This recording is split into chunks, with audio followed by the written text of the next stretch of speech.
Saúdos, irmãos, com a paz do Senhor, amém? Vamos orar para a gente iniciar a nossa aula de hoje. Senhor, nosso Deus e nosso Pai, neste momento, Senhor, nós queremos te agradecer, Deus, por estarmos mais uma vez reunidos para estudar a sua palavra, meu Pai. Nós pedimos que o teu Espírito Santo seja o nosso professor, seja o nosso ajudador, que esteja nos guiando e nos conduzindo, Deus, nessa aula. Que o Senhor venha nos capacitar, meu Pai, que o Senhor venha nos dar sabedoria, entendimento, discernimento da sua palavra e da sua vontade. Que o Senhor nos fortaleça, que o Senhor nos abençoe, que o Senhor nos guarde, que repreenda em nome de Jesus todo o mal das nossas vidas. Nós te agradecemos, Deus, pela sua bondade, pela sua misericórdia, pela sua fidelidade e pedimos, Deus, que o Senhor continue nos abençoando em nome de Jesus. Amém. O título da lição de hoje é A Promessa do Espírito. Nós vamos fazer a leitura que está em João, capítulo 14, do versículo 16 ao 18, versículo 26, João, capítulo 16, versículos 7, 8 e 13, e João, capítulo 20, versículo 21 e 22, que diz assim, começando pelo João 14. E eu rogarei ao Pai, e ele vos dará outro Consolador, para que fique convosco para sempre, o Espírito da verdade, que o mundo não pode receber, porque não vê nem o conhece. Mas vós o conheceis, porque habita convosco e estará em vós. Não vos deixarei órfãos, voltarei para vós, mas aquele Consolador, o Espírito Santo, que o Pai enviará em meu nome, vos ensinará todas as coisas e vos fará lembrar de tudo quanto vos tenho dito. João 16. Todavia, digo-vos a verdade, que vos convém que eu vá, porque se eu não for, o Consolador não virá a vós, mas se eu for, enviar-vo-lo-ei. E quando ele vier, convencerá o mundo do pecado e da justiça e do juízo. Mas quando vier aquele Espírito da verdade, ele vos guiará em toda a verdade, porque não falará de si mesmo, mas dirá tudo o que tiver ouvido e vos anunciará o que há de vir. João 20. Disse-lhe, pois, Jesus outra vez, paz seja convosco. Assim como o Pai me enviou, também eu vos envio a vós. E havendo dito isto, assoprou sobre eles e disse-lhes, recebei o Espírito Santo. Amém? Então, os primeiros capítulos que nós lemos, João 14 e João 16, Jesus está falando com seus discípulos antes da sua morte, crucificação e ressurreição. Então, ele já está afirmando para os seus discípulos que ele ia para o Pai, mas que eles não ficariam sozinhos. Então, ele já está dando uma mensagem de conforto, dizendo que o Pai enviaria um Consolador, que seria o Espírito Santo de Deus. E já em João 20, Jesus já morreu, já foi crucificado e já ressuscitou. É quando ele aparece para os discípulos ali, quando eles estão reunidos, depois que ele já havia ressuscitado. Então, essa promessa do Espírito não se restringe apenas aos discípulos do passado, aos discípulos de Jesus, aos discípulos daquela época, mas é uma realidade que está ao alcance de cada um de nós nos dias de hoje, inclusive, porque no próprio Novo Testamento a gente percebe isso, que além dos discípulos que estavam reunidos ali em Jerusalém, aguardando a descida do Espírito Santo, serem batizados com o Espírito, outras pessoas que se converteram depois também receberam o Espírito Santo. Então é uma promessa para todos. O Espírito Santo é para todos aqueles que aceitam Jesus como Salvador e se tornam filhos de Deus. Então, nessa lição de hoje, nós vamos analisar dois momentos significativos. Em primeiro lugar, a afirmação de Jesus aos seus discípulos de que eles receberiam o Espírito Santo, e isto antes dele morrer, e ressuscitar, e que esse Espírito Santo inicialmente vai atuar na vida do pecador para promover a conversão em relação ao pecado, à justiça e ao juízo, e em seguida vamos estabelecer uma ligação entre essa visão regeneradora da promessa do Espírito Santo em João e a perspectiva capacitadora a respeito do Espírito Santo que encontramos no livro de Atos dos Apóstolos, que foi escrito pelo evangelista Lucas. Amém? E o primeiro tópico da lição fala assim: a promessa do Pai. Jesus enviará o Consolador.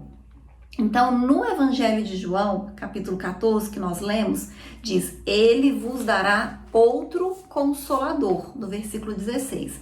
E este Consolador que Jesus está falando é o Espírito que habita convosco e estará entre vós, é o que ele diz no versículo 17. Já no capítulo 16, é mencionado que quando o Consolador vier, quando ele chegar, ele vai convencer o mundo do pecado, da justiça e do juízo, evidenciando a atuação regeneradora da terceira pessoa da Santíssima Trindade. Então, quem convence? O Espírito Santo. Quem transforma, quem nos dá uma nova vida, um novo nascimento, essa regeneração, quem é que faz? O Espírito Santo. Quando nós recebemos o Espírito Santo de Deus nas nossas vidas. E aí o próximo subitem diz assim: o Consolador. A palavra grega traduzida como Consolador é Parakletos, cujo significado refere-se a alguém chamado para ajudar, encorajar ou interceder por outra pessoa. Então, um Parakletos, ele se assemelha a um amigo, né, que desempenha o papel de um advogado ou de um consultor especial, ou ainda um assistente que vai nos ajudar em momentos importantes. A expressão outro consolador designa o Espírito Santo como uma pessoa.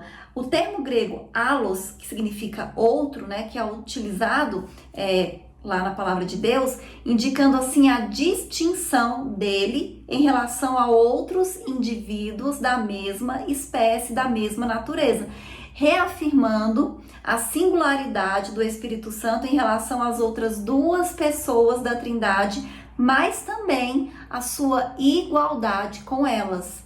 Amém? E o próximo subitem diz assim: não vos deixarei órfãos. Então, a palavra grega para órfãos, presente em João, capítulo 14, versículo 18, é órfãos. Quando Jesus morreu, os discípulos naturalmente sentiram-se órfãos, né? Jesus era para eles como se fosse um pai, né? Um mestre. E aí deve ter sido muito difícil para eles aceitar o fato de que Jesus Cristo estava morto. Na verdade, além disso, eles nem entenderam, porque como eles achavam que Jesus ia salvá-los, né, daquele momento ali com relação a Roma, e aí Jesus morre, eles ficam confusos com o que realmente tinha acontecido. E não é por acaso que Jesus chamava os seus discípulos de filhinhos. Então, nessa relação pessoal entre Jesus e os seus discípulos, o nosso Senhor garantia que eles nunca ficariam órfãos, desamparados ou desprezados, ou seja, eles não ficariam sem um pai, eles continuariam tendo um pai. E o próximo tópico diz assim: o Espírito habita os discípulos. João capítulo 20, versículo 22, é crucial nós considerarmos o contexto que envolve os versículos 21 e 22 do capítulo 20 de João, porque nessa ocasião Jesus está aparecendo já depois da sua ressurreição. Então ele já tinha morrido, já tinha sido crucificado.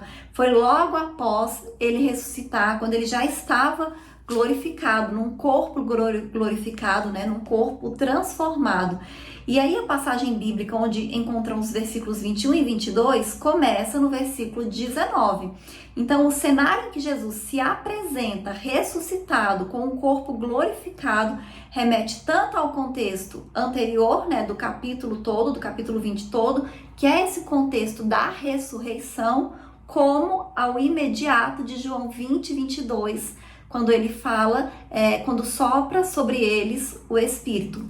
E aí, o próximo tópico fala o sentido de assoprou sobre eles o Espírito. Então, o capítulo 20 de João contém um versículo que gera diversas interpretações teológicas divergentes. A Bíblia de Estudo Pentecostal oferece uma observação muito importante sobre a interpretação desse versículo. Ela esclarece que a palavra grega traduzida como assoprar é efusão, a qual também aparece na versão grega da Bíblia, a Septuaginta. Então, em Gênesis capítulo 2, versículo 7, significando fôlego de vida, e é utilizada em Ezequiel 37:9 no contexto de soprar sobre os mortos para que vivam. Então, a mesma palavra que Jesus utiliza, ela é utilizada em outros dois contextos com o sentido de soprar vida. Então, aqui a gente entende que a expressão presente em João 22 sugere que o Espírito foi soprado para trazer vida nova, indicando uma perspectiva de regeneração dos discípulos como uma obra do Espírito ocorrida antes do dia de Pentecostes. Por quê? Quando Adão pecou, o homem morreu espiritualmente. E quando Jesus morreu na cruz, ele conquistou para nós a vida.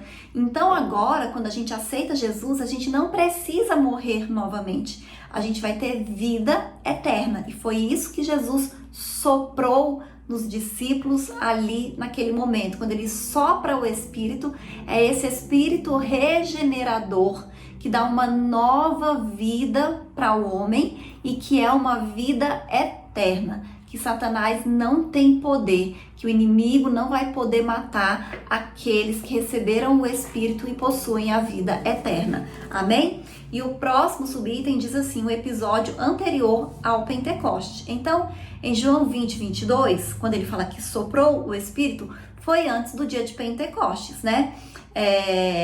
E como é que é exatamente a palavra que está lá? Recebei o Espírito Santo. Então, essa expressão surge como consequência direta da menção assoprou sobre eles, ou seja, ele soprou vida sobre eles. O Espírito Santo trouxe vida para eles naquele momento, indicando que a partir daquele momento o Espírito Santo de Deus estava habitando naqueles discípulos. Então, a partir desse ponto, os discípulos tornaram-se uma nova criatura, uma nova criação, completamente regenerados e sendo governados, habitados e vivificados pelo Espírito Santo. Depois, acontece o dia de Pentecostes, né? Que seria uma segunda obra distinta e capacitadora do Espírito Santo para os discípulos pregarem o Evangelho, começando em Jerusalém até os confins da terra. Então, no primeiro momento, em João 20, eles recebem uma nova vida. O Espírito Santo traz para eles uma nova vida. No dia de Pentecostes, o Espírito Santo traz para eles capacidade para eles realizarem a obra que Deus tinha para cada um dos discípulos e que tem para todos nós. Então é isso que nós recebemos com o Espírito Santo de Deus nas nossas vidas. Nós recebemos uma nova vida e quando nós somos batizados pelo Espírito Santo, nós somos capacitados para desempenhar a obra de Deus, para anunciar a mensagem do Evangelho com a ousadia que os discípulos tinham depois que eles foram batizados. E aí o próximo tópico da lição diz assim, a promessa do Pai no dia de Pentecostes. O primeiro subitem, de repente. Então, o aparecimento de Jesus em João 20 refere-se ao período compreendido entre a Páscoa e o dia de Pentecostes. Por quê? Porque Jesus morreu e ressuscitou ali naquele período da Páscoa, né? Então, o Cordeiro de Deus fez expiação pelo pecado de todo o mundo. Então, ele foi sacrificado pelo pagamento dos nossos pecados. Só que 50 dias depois da Páscoa, é uma festa dos judeus que existe, onde eles celebram a colheita, que é o dia de Pentecostes. E naquele dia de Pentecostes, o Espírito Santo de Deus desceu sobre aqueles homens e mulheres que estavam ali reunidos em obediência à palavra de Deus. Então foi o final deste dia, não ainda concluído, após Jesus ter feito a promessa do recebimento de poder, que de repente o Espírito Santo desceu.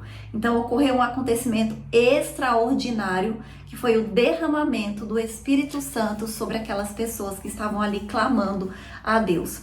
E o próximo subitem diz assim: e todos foram cheios do Espírito Santo.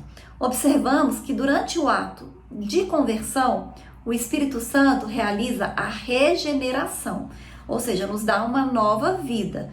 E desde que acontece essa obra regeneradora do Espírito, é necessário que os salvos sejam cheios do Espírito, revestidos de poder para testemunho do Evangelho.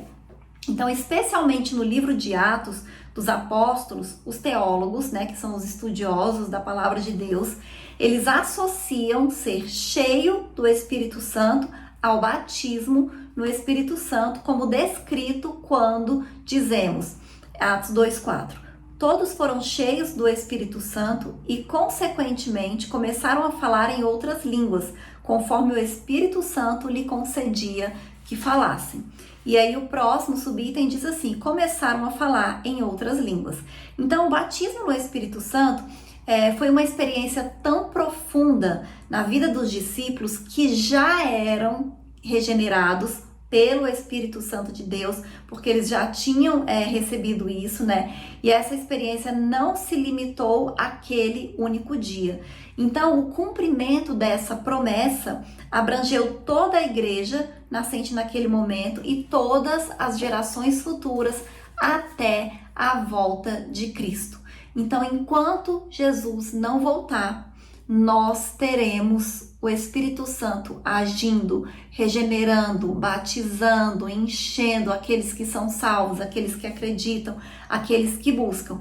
E o falar em outras línguas evidenciou esta obra capacitadora.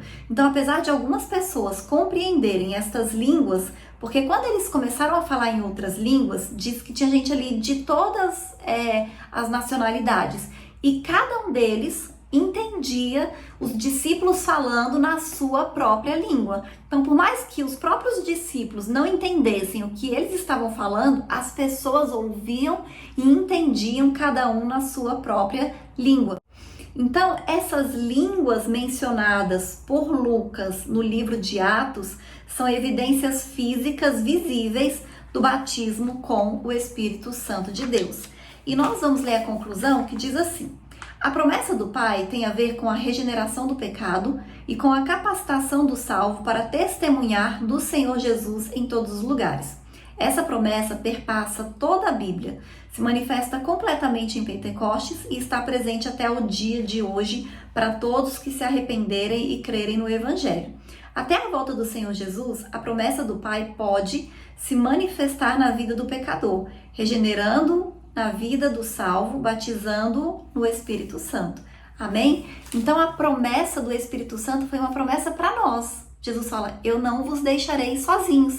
E aí quando ele ressuscita, que ele aparece ali para os seus discípulos, ele fala: olha, vocês recebam agora o Espírito e sopra neles uma nova vida.